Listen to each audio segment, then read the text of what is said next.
Hello everyone. आज मैं अपने प्रेजेंटेशन में concept and theories of intelligence पे चर्चा करूंगी। तो सबसे पहले हम देखते हैं कि बुद्धि होती क्या है। बुद्धि की परिभाषा जान लेंगे। जो बुद्धि है वह मनोविज्ञान का एक बहुत ही चर्चित विषय है। कुछ मनोवैज्ञानिकों का मानना है कि बुद्धि सीखने की क्षमता है, अर्थात सीखने की योग्यता है। कि इसका मतलब ये हुआ कि जो व्यक्ति किसी कार्य को जितना अधिक जल्दी सीखता है या ग्रहण करता है, वह उसकी बुद्धिमत्ता का परिचायक है। कुछ मनोवैज्ञानिकों ने यह माना कि नहीं, बुद्धि एबिलिटी है समस्या के समाधान की। तो हम देखते हैं कि समस्या को कैसे पहचान करते हैं, कैसे उस समस्या का समाधान करते हैं, यह भी बुद्धि का परिचायक है। हम ये भी कह सकते हैं कि नवीन परिस्थितियों में व्यक्ति कैसे अपने आप के साथ सामंजस्य स्थापित करता है, अपने वातावरण के साथ समायोजन करता है या पर्यावरण के साथ समायोजन करता है, वह उसकी बुद्धि का परिचायक है। हम कह सकते हैं कि जो व्यक्ति नवीन परिस्थितियों में या नई परिस्थितियों में जितनी शीघ्रता के साथ समायोजन कर लेगा, वह उतना ही अधिक बुद्धिमान होगा। तो हम कहते सकते हैं कि बुद्धि उचित प्रकार से सोचने, सही निर्णय लेने और आत्म अवलोकन करने की क्षमता है। तो हम कहते हैं कि बुद्धि क्या है? एक मत नहीं है बुद्धि, बल्कि अनेक योग्यताओं का समुच्चय है। इसमें अनेक योग्यताएं कौन कौन सी हो सकती हैं? अ, तर्क करना, चिंतन करना, या हम कह सकते हैं कि जो भी हमारी मानसिक क्रियाएं हैं, critical analysis, thinking, reasoning, imagination, memory, retention, ये सारी जो भी हमारी मानसिक क्षमताएं हैं, वो होंगी हमारी बुद्धिमत्ता का परिचय। अब देखते हैं डेविड वैशलर ने क्या कहा। डेविड वैशलर ने ये कहा कि बुद्धि व्यक्ति की उद्देश्यपूर्ण ढंग से कार्य करने की, विवेकपूर्ण ढंग से चिंतन करने की और अपने पर्यावरण के साथ प्रभावशाली ढंग से सामंजस्य करने की संपूर्ण अथवा व्यापक योग्यता है। इसका मतलब ये हुआ कि जो व्यक्ति जितना प्रभावशाली ढंग से किसी समस्या का समाधान करेगा और अपने वातावरण के साथ जितना अधिक सामंजस्य या जितना जल्दी से या शीघ्रतापूर्ण सामंजस्य स्थापित करेगा, वह बुद्धिमत्ता का परिचायक है। नेक्स्ट है हमारा अमेरिकन साइकोलॉजिकल एसोसिएशन की डेफिनेशन। इन्होंने क्या बताया कि बुद्धि क्या है? तो बुद्धि है किसी व्यक्ति की योग्यता से जो वो जटिल विचारों को समझने की या अपने वातावरण के साथ, तो अपना वातावरण क्या होगा? वो नवीन परिस्थिति भी हो सकती है और अपने अनुभवों से सीखना। और life is all about learning from experiences, है ना? तो वो जो भी बुद्धि, जिसके पास अधिक बुद्धि होगी, वो किसी न किसी रूप से मानसिक कार्य को करता ही रहता है। तो हम देखते हैं कि इंटेलिजेंस क्या है? Intelligence is a broad mental capability encompassing the ability to learn from experiences. बुद्धि सीखने की योग्यता है, अपने अनुभवों से सीखने की योग्यता है, समस्या समाधान करने की क्षमता है, अमूर्त चिंतन करने की क्षमता है और नए नए परिस्थितियों में समायोजन करने की क्षमता है। तो हम देखते हैं कि बुद्धि क्या है? यह भिन्न योग्यताओं का एक योग है। बुद्धि का स्वरूप। अब बुद्धि कार्य कैसे करती है, बुद्धि का स्वरूप क्या है, इसको समझने के लिए भिन्न भिन्न निष्कर्ष निकाले गए हैं। इन निष्कर्षों को ही हम क्या कहते हैं? बुद्धि का सिद्धांत। तो यहाँ पर हम कुछ कैसे बुद्धि को हम स्टडी करते हैं, उसके लिए हमारे पास 3 मत हैं: psychometric approach, information processing approach और कॉग्निटिव डेवलपमेंट अप्रोच।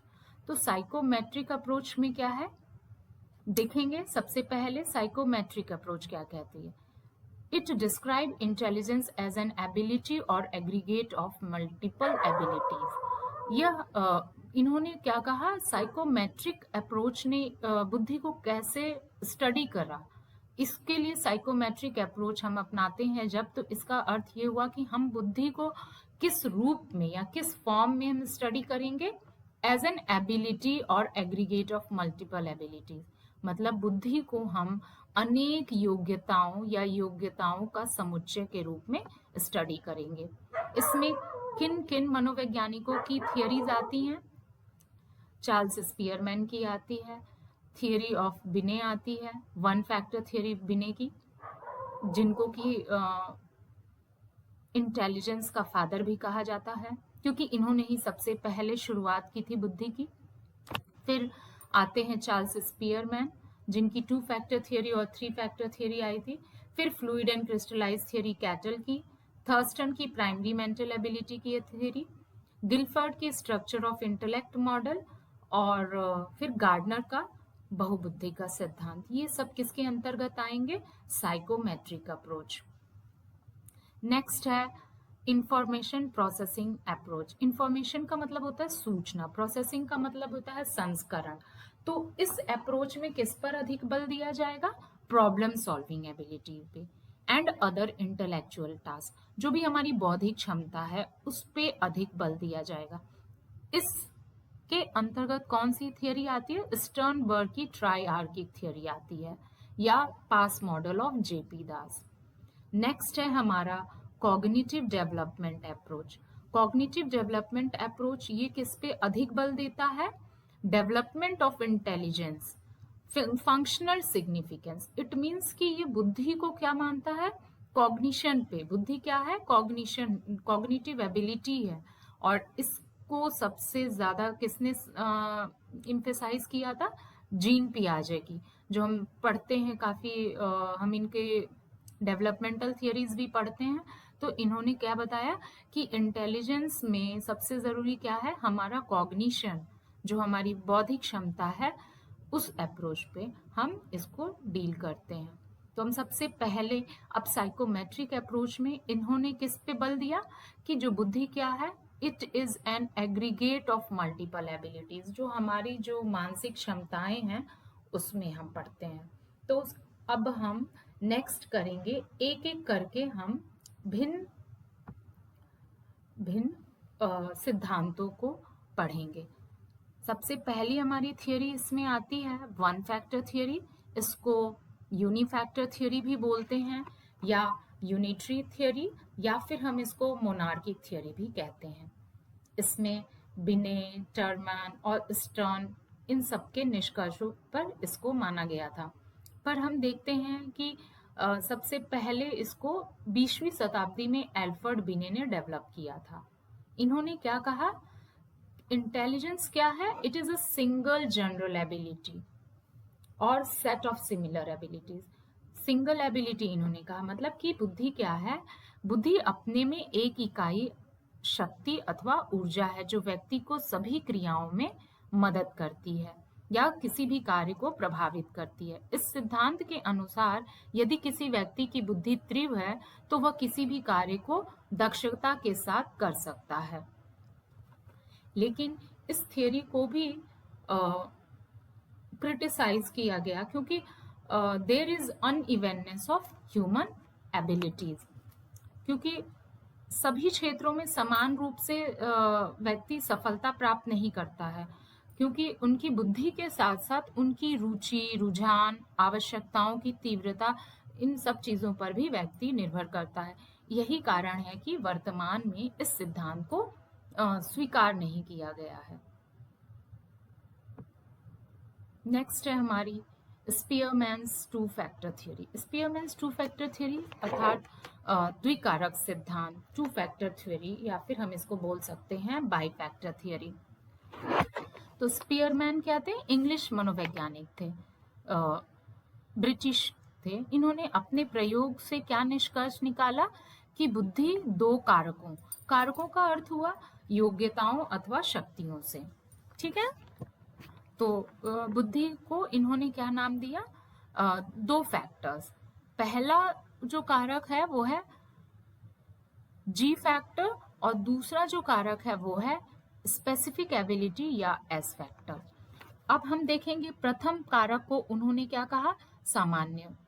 मानसिक योग्यता। और जो हमारा एस फैक्टर है उसको इन्होंने कहा विशिष्ट मानसिक योग्यता। अब हम आपको स्पष्ट करना चाहेंगे कि सामान्य योग्यता व्यक्ति को सभी कार्यों में सहायता प्रदान करती है और विशिष्ट योग्यता उसे उसी कार्य में सहायता करती है जिसके लिए वह होती है। उदाहरण के लिए हम आपको मेरे फेवरेट विराट कोहली का उदाहरण दूंगी कि उनकी जनरल एबिलिटी क्या है कि वो बहुत ही फिट हैं, तो वो कोई भी स्पोर्ट्स खेल सकते हैं, ठीक है। लेकिन उनकी स्पेसिफिक एबिलिटी क्या होगी कि he is a classic player of cricket, तो ये उनकी विशिष्ट योग्यता होगी। और विशिष्ट योग्यता को उन्होंने किससे डिनोट किया? एस से डिनोट किया। तो जी फैक्टर जो है इसको इन्होंने कहा कि ये यूनिवर्सल होती है, इनबॉर्न होती है, इनहेट होती है, इनहेरिट किया रहता है पर्सन या अनुवांशिकता द्वारा या वंशानुक्रम द्वारा ग्रहण किया है। और दूसरा है कि जो एस फैक्टर है that is acquired from the environment, इसको हम ट्रेनिंग के द्वारा इम्प्रूव कर सकते हैं। और ये जो एस फैक्टर है it varies from activity to activity in the same individual, मतलब आप कोई एक व्यक्ति किसी कार्य को कर रहा है तो दूसरा पर्सन उसी कार्य को अलग तरीके से करेगा। तो इन्होंने आगे स्पष्ट किया कि सामान्य योग्यता एक ही होती है परंतु विशिष्ट योग्यता अनेक होती है। इसको भी बहुत सारे मनोवैज्ञानिकों ने एक्सेप्ट नहीं किया, और क्योंकि इन्होंने यह स्पष्ट नहीं किया कि किसी कार्य के संपादन में किस बुद्धि अथवा कारक का कितना योग होता है, इसलिए बहुत सारे मनोवैज्ञानिकों ने इस सिद्धांत को भी स्वीकार नहीं किया। अब हम आपको बताना चाहेंगे इस जी और एस फैक्टर के बारे में। बहुत ये परीक्षा उपयोगी प्रश्न, बहुत सारे सवाल आते हैं सी टेट, यूपी टेट और डिफरेंट एग्जाम्स में। तो जनरल इंटेलिजेंस जी फैक्टर को ये यूनिवर्सल होती है, कांस्टेंट मेंटल एनर्जी होती है और सभी कॉग्निटिव एक्टिविटीज में काम आती है। जो जी फैक्टर है सार्वभौमिक होती है, और एस फैक्टर जो होती है वो स्पेशलाइज्ड होती है और यूनिक होती है टू अ पर्टिकुलर टास्क और डोमेन। यहाँ से नेक्स्ट हम पढ़ते हैं थर्स्टन की प्राइमरी मेंटल एबिलिटीज।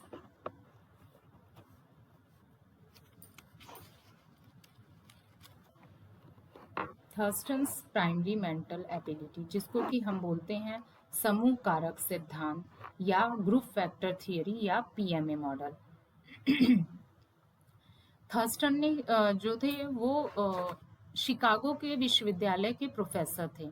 इन्होंने अपने प्रयोग के आधार पर यह बताया कि बुद्धि किसी एक योग्यता का परिचायक नहीं है बल्कि सामूहिक योग्यताओं के अनेक समूहों का योग है।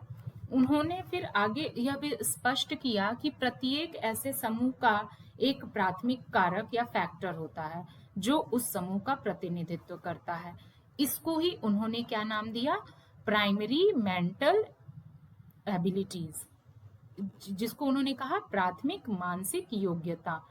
इस आधार पर इसको हम कह सकते हैं कि इसमें अनेक मानसिक योग्यताओं को स्वीकार किया गया है। इसको मल्टी मेंटल एबिलिटी थ्योरी भी कहते हैं। अब देखेंगे कि कौन कौन सी थियरीज थी। These factors is said to be relatively independent of each other. ये जितनी भी हमारी पीएमएज हैं वो एक दूसरे पर निर्भर नहीं करती हैं। ये जो हमारी मानसिक योग्यताएं हैं, जो 7 मानसिक योग्यताएं हैं बुद्धि के रूप में कार्य करती हैं।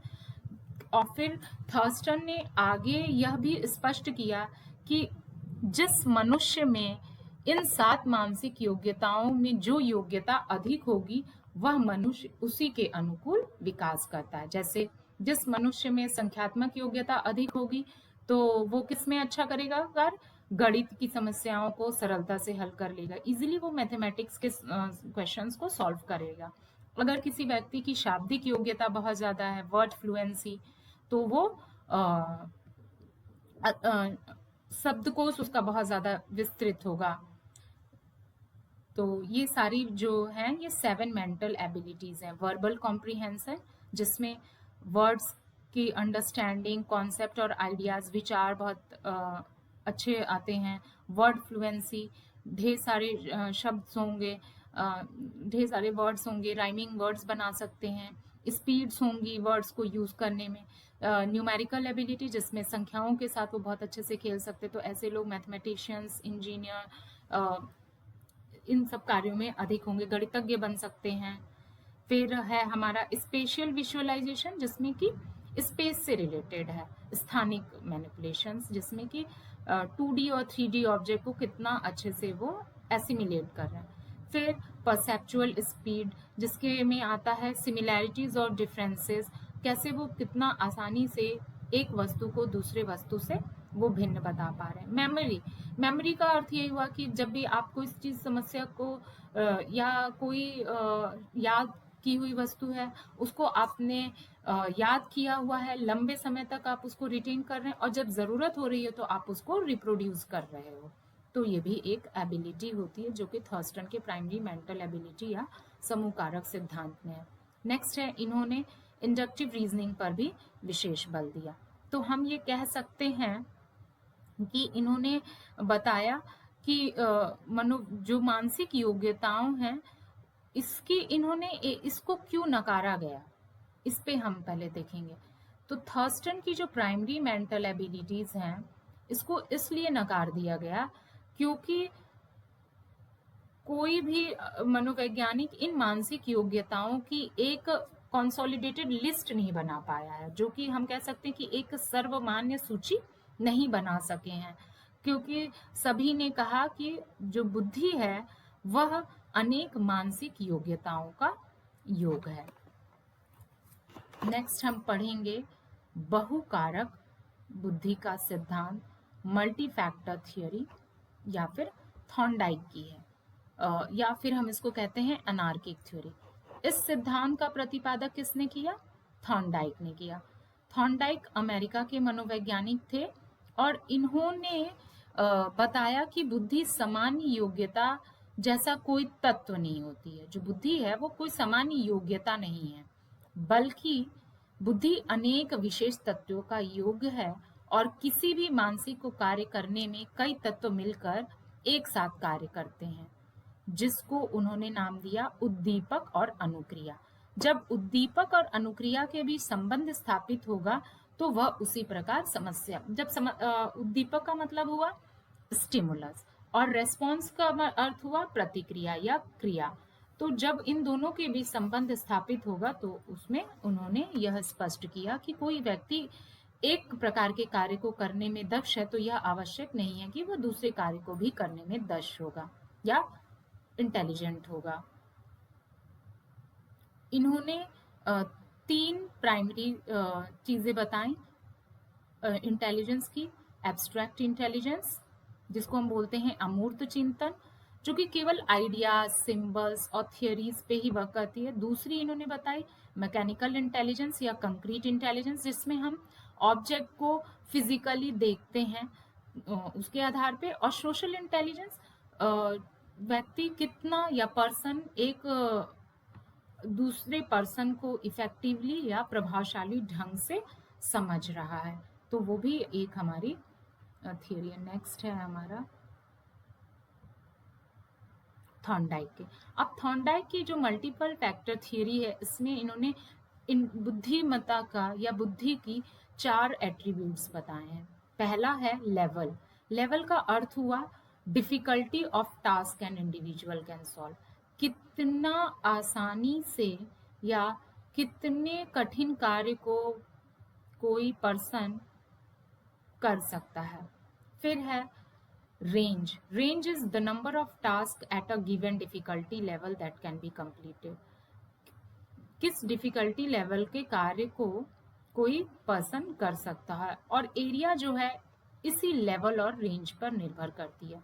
और स्पीड क्या है? The rapidity with which an individual can respond to items, कितना जल्दी कोई पर्सन किसी समस्या पर अपना रिएक्शन देता है। फिर कैटल ने बुद्धि का जो सिद्धांत दिया उसका नाम था fluid and crystallize theory. Fluid and crystallize theory, इसमें हम देखेंगे इनकी जो दो बुद्धि हैं वो कौन सी थी, फ्लूइड और क्रिस्टलाइज। जो फ्लूइड एस्पेक्ट था वो क्या कहता है, it is the basic capacity due to genetic potentiality and this is the affected by past and new experiences, जो फ्लूइड एक्सपीरियंस फ्लूइड इंटेलिजेंस है। और जो क्रिस्टलाइज थियरी है, इट इज द कैपेसिटी और resultant of experiences, learning and environment. तो इसको आप देख सकते हो कि ये काफी हद तक स्पीयरमैन की टू फैक्टर थियरी से मिलती है। जैसे फ्लूइड इंटेलिजेंस हमारी किससे मैच कर रही है, जी फैक्टर से, जो कि सार्वभौमिक थी, और हमारा क्रिस्टलाइज जो थियरी है वो किस पे है, एस फैक्टर से, जो कि हमारे पर्यावरण पर निर्भर कर रहा है।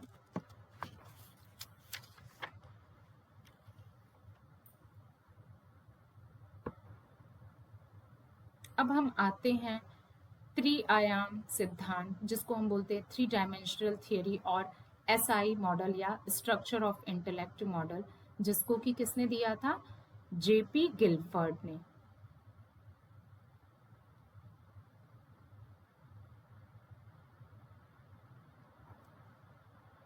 इसमें इन्होंने बुद्धि को तीन आयाम या प्रतिमान के रूप में स्थापित किया। जो पहला था वो क्या था, कंटेंट, विषय सूची। नेक्स्ट था मेंटल ऑपरेशन या मानसिक संक्रियाएं, और उसका फिर प्रोडक्ट। इससे बुद्धि संरचना का प्रतिमान इसीलिए कहते हैं क्योंकि इसमें तीन कंटेंट हैं, तीन प्रतिमान है, विषय वस्तु, संक्रियाएं और उत्पाद। अब गिल्फर्ड के अनुसार हम इसको देखते हैं कि बुद्धि क्या है। बुद्धि इन तीन आयामों के आधार पर परिभाषित है, जिसमें कि विषय को इन्होंने 5 कैटेगरी में बांटा। पहला है visual, auditory, symbolic, semantic and behavioural. फिर इन्होंने मेंटल ऑपरेशंस को भी 5 कैटेगरी में बांटा, cognition, memory retention, memory recording, या फिर हम इसको कह सकते हैं cognition, memory, convergent thinking, divergent thinking and evaluation. फिर प्रोडक्ट को इन्होंने 6 कैटेगरी में बांटा, unit, class, relation, systems, transformations and implications. अब इस सिद्धांत में सबसे पहले इन्होंने फैक्टर एनालिसिस का प्रयोग किया और इसके बारे में इन्होंने बताया कि बुद्धि जो है 120 से भी अधिक मानसिक योग्यता हो सकती है। इस संदर्भ में इन्होंने 120 मानसिक योग्यताओं को समझाया, लेकिन आप अभी 120 से फिर इन्होंने 150 किया, फिर 150 को इन्होंने अभी वर्तमान में कितनी है, 180 के लगभग है ये जो भी मानसिक योग्यताएं हैं।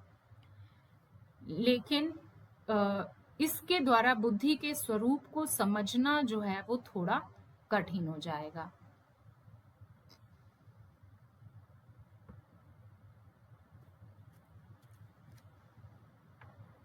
क्रमिक बुद्धि का सिद्धांत या क्रमिक महत्व का सिद्धांत, जिसको कि हम कहते हैं वेर्नॉन्स हायरार्कियल थियरी।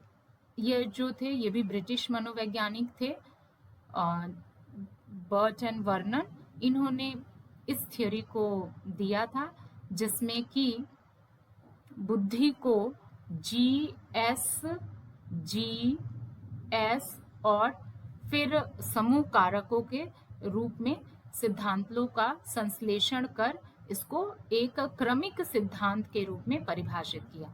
इनकी मूल मान्यता यह थी कि जो बुद्धि है उसको क्रमबद्ध व्यवस्था में क्रमशः, इससे क्लियर हो जाएगा इस पिक्चर से, 3 भागों में बांटा।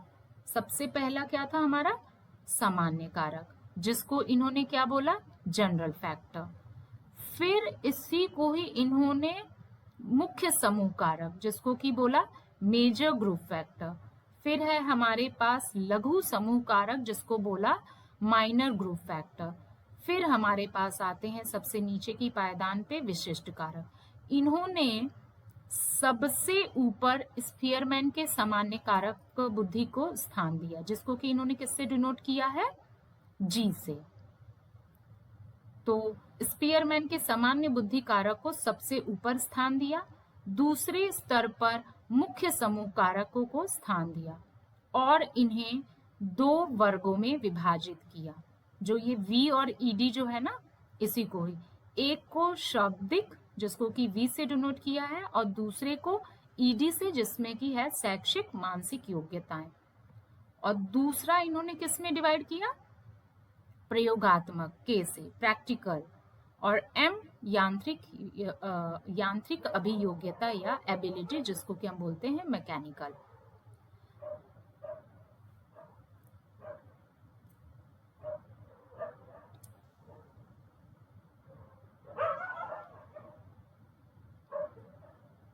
तो अन्य लघु कारकों में जब इसको विभक्त करके रखा तो शैक्षिक मानसिक योग्यताओं को शाब्दिक एवं आंकिक योग्यताओं में और प्रायोगिक आंतरिक जो योग्यता को सूचना एवं स्थानिक योग्यता आदि में चौथे और अंतिम स्तर पर लघु समूह कारकों से संबंधित विशिष्ट कारकों को रखा।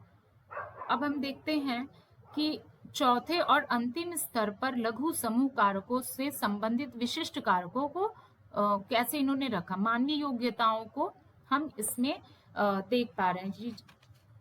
जो हमारा ये जो वर्बल एंड एजुकेशनल है, इसमें लघु समूह कारक को इन्होंने, जो ये हमारा माइनर ग्रुप फैक्टर है, इसको शाब्दिक, आंकिक और अन्य भागों में इन्होंने फिर विभाजित किया। फिर ये जो हमारा प्रयोगात्मक और यांत्रिक है, इसको इन्होंने यांत्रिक, स्थानिक, करचल और अन्य में विभाजित कर दिया। तो जो हमारे सबसे नीचे में वो क्या आ जा रहे हैं, हमारे विशिष्ट फैक्टर्स आ जा रहे हैं।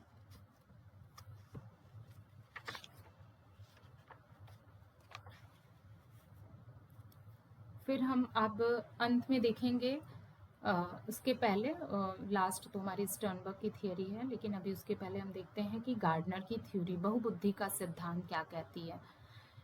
गार्डनर का मानना था कि सभी जो मनुष्य हैं have the ability to develop multiplicity of intelligence. हर व्यक्ति अपने अंदर एक से अधिक बुद्धिमत्ता डेवलप कर सकता है, जिसको इन्होंने नाम दिया मल्टीपल इंटेलिजेंस थ्योरी, जिसमें कि ये 8 तरीके की मल्टी इंटेलिजेंस हैं। Linguistic, logical, spatial, musical, motor ability, interpersonal, intrapersonal and naturalistic intelligence.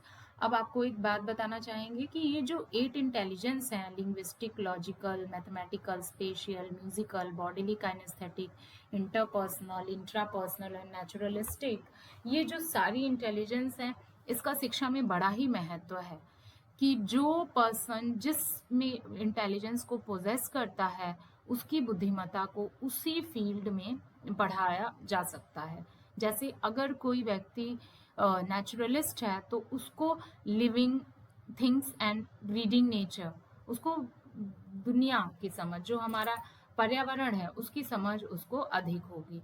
फिर जो हमारे स्पेशियल हैं, उनको विजुअलाइजेशन बहुत अच्छे से होगा, 3D पिक्चर्स।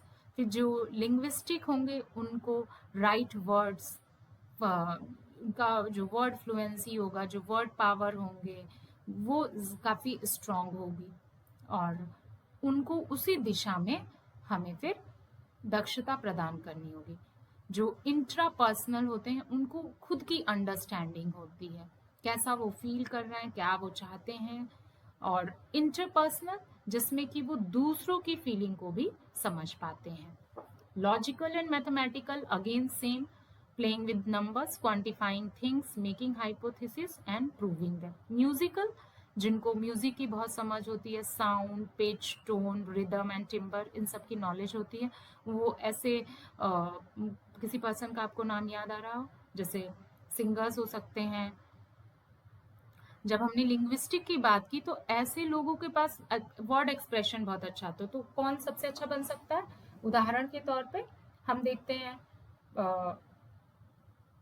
सबसे अच्छा पॉलिटिशियंस, राजनेता। अभी हमारे अगर मैं आपसे बोलूं कि इस समय सबसे अच्छा राजनेता या वक्ता कौन है, तो आपके मन में या तो कुछ कवि आएंगे, पोएट्स, या फिर पॉलिटिशियंस, जिसको हम आजकल हमारे जो स्ट्रॉन्गेस्ट लीडर हैं नरेंद्र मोदी, अब हमारे प्राइम मिनिस्टर, उनको हम लोग कहते हैं कि वो बहुत ही अच्छे वक्ता के रूप में याद रखते हैं। फिर आप इसमें बहुत सारे एग्जाम्पल्स आपको मिल जाएंगे। और इंट्रापर्सनल में जो गाइडेंस एंड काउंसलिंग करते हैं, जो काउंसलर्स होते हैं, वो हो सकते हैं। फिर लॉजिकल मैथमेटिकल, इसमें मैथमेटिक्स में अच्छे होंगे। बॉडीली काइनेस्थेटिक में coordinating mind with the body, तो ये सारे जिम्नास्टिक प्लेयर्स हो सकते हैं। और फिर डांसर्स हो सकते हैं, जो अपना आगे का फ्यूचर प्रेडिक्ट कर सकते हैं। अब हम देखेंगे स्टर्नबर्ग की ट्रायआर्किक थ्योरी। स्टर्नबर्ग ने 1985 में ट्रायआर्किक थ्योरी ऑफ इंटेलिजेंस दी। इन्होंने क्या बताया? बुद्धि क्या है? 3 तरीके की बुद्धि के बारे में इन्होंने बात की। एनालिटिकल इंटेलिजेंस, क्रिएटिव इंटेलिजेंस और तीसरा है प्रैक्टिकल इंटेलिजेंस। तो हम देखेंगे सबसे पहले एनालिटिकल इंटेलिजेंस क्या होती है। एनालिटिकल इंटेलिजेंस का मतलब हुआ कि कोई पर्सन कितना ज़्यादा समस्या का समाधान करता है, नई नई समस्याओं को पहचानता है, उसको सॉल्व करता है और नए ज्ञान की खोज करता है। तो अगर किसी की एनालिटिकल इंटेलिजेंस अधिक है तो वो एनकोडिंग अच्छा करेगा, नए नए इंफॉर्मेशन को गैदर करेगा और सॉल्यूशंस लाएगा। ऐसे पर्सन को हम कह सकते हैं कि वो क्या होते हैं? बुक स्मार्ट, पढ़ाई में अच्छे होते हैं ऐसे बच्चे जिनके पास एनालिटिकल इंटेलिजेंस अधिक होगी। इसका मतलब वो हुआ कि उसके अंदर उनकी जो कॉग्निटिव एबिलिटी है, प्रॉब्लम सॉल्विंग एबिलिटी है, वो बहुत स्ट्रांग है। फिर है हमारे पास creative intelligence, ability to cope with novel situation, नए नए परिस्थितियों में किस प्रकार से वो जो सामंजस्य स्थापित करते हैं, वो हो जाती है हमारी क्रिएटिव इंटेलिजेंस। इसको हम बोल सकते हैं कॉन्टेक्चुअल इंटेलिजेंस ऑल्सो। फिर हमारे पास है एक्सपीरियंशियल, जो कि क्रिएटिव है। और नेक्स्ट है हमारा लास्ट प्रैक्टिकल इंटेलिजेंस, जिसमें कि इसको हम बोलते हैं स्ट्रीट स्मार्ट। नए सिचुएशन में, नए एनवायरनमेंट में ये अपने आप को कितना जल्दी से बाउंस बैक करते हैं और सामंजस्य स्थापित करते हैं, इनको हम बोलते हैं स्ट्रीट स्मार्ट। अब यहाँ पे देखिए ट्रायआर्किक थ्योरी ऑफ इंटेलिजेंस, इन्होंने क्या बताया कि it is the what is intelligence? Intelligence is the capacity of mental self management. अब किस प्रकार से आप करते हैं? कंपोनेंशियल, जिसको कि हम बोलते हैं एनालिटिकल इंटेलिजेंस। ऐसे लोग बुक स्मार्ट होते हैं, किताबी कीड़ा जिसको आप बोल सकते हो, है ना, जो जिनको चीजें बहुत जल्दी से याद हो जाती हैं। और एक्सपीरियंशियल क्रिएटिव होते हैं, जिनके अंदर फ्लुएंसी होती है, एलैबोरेशन होता है, ओरिजिनलिटी होती है। और ये है हमारे पास नेक्स्ट है कॉन्टेक्चुअल या प्रैक्टिकल, जो कि स्ट्रीट स्मार्ट। जैसी सिचुएशन उसके अकॉर्डिंग ये अपने को स्टैब्लिश कर लेते हैं। तो आज हम लोगों ने इस प्रेजेंटेशन में बुद्धि की परिभाषा को समझा, बुद्धि की योग्यता को जाना कि बुद्धि क्या है। ये बुद्धि एक मानसिक योग्यता है, सोचने, समझने, तर्क करने, चिंतन करने, समस्या समाधान करने और अपने वातावरण के साथ समायोजन स्थापित करने से है। और फिर हम लोगों ने जो बुद्धि के सिद्धांत हैं उनको स्टडी किया। तो शुरुआत हमने 1 फैक्टर थियरी से की, फिर 2 फैक्टर थियरी पर गया, फिर उसके बाद हम लोगों ने थॉर्नडाइक का मल्टीपल इंटेलिजेंस देखा, फिर थर्स्टन का प्राइमरी मेंटल एबिलिटी देखा, फिर ग्रुप फैक्टर थियरीज भी देखी, फिर हमने स्टर्नबर्ग की ट्रायर्किक थियरी देखी, गार्डनर की मल्टीपल इंटेलिजेंस देखी, गिलफर्ड के स्ट्रक्चर ऑफ इंटेलेक्ट मॉडल देखा, फिर बर्ट एंड वर्नन का हायरार्किकल मॉडल ऑफ इंटेलिजेंस देखा। तो इस तरीके से हमको सब कुछ जो भी है इसमें आपको सारे इम्पॉर्टेंट पॉइंट्स आपको नोट कर लेना है। अब ट्रायर्किक थ्योरी में आपको सबसे पहले कंपोनेंशियल को एकेडमिक और एनालिटिकल इंटेलिजेंस दोनों ही कहते हैं, और ऐसे पर्सन बुक स्मार्ट होते हैं। फिर आप नेक्स्ट एक्सपीरियंशियल में क्रिएटिव नॉलेज पे ज़्यादा फोकस करेंगे, और कॉन्टेक्चुअल को हम क्या कहते हैं, स्ट्रीट स्मार्ट, प्रैक्टिकल दिन तुरंत रिएक्ट करते हैं। तो ये सारा हमारा आज का lecture. Now this is my last slide. Thank you. I hope you all enjoyed.